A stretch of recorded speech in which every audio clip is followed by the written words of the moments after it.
సాయిరాం. బాబా భక్తులందరికీ కూడా నమస్కారం అండి. అందరూ కూడా సుఖంగా, సంతోషంగా, ఆనందంగా ఉండాలి అని చెప్పి ఆ బాబాగారి తరపున నేను కూడా మనస్ఫూర్తిగా కోరుకుంటున్నాను. తల్లి, నీకొక మాట చెప్పనా? నీతో నువ్వు చాలా మాట్లాడుకుంటావు, కానీ ఆ మాటలని కొంచెం నువ్వు నీ నిజ జీవితంలో అమలు చేస్తే చాలా బాగుంటుంది. ఎందుకు తల్లి ప్రతి చిన్న విషయానికి ఎక్కువగా ఆలోచిస్తున్నావు?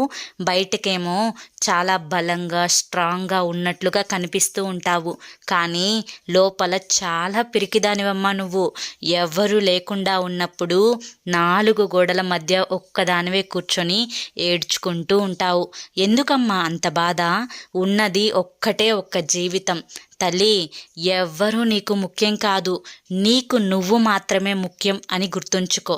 కనుక ఈ క్షణం నుంచే ఆనందంగా ఉండడానికి ప్రయత్నించు. అలాగేనా? గుర్తుపెట్టుకో.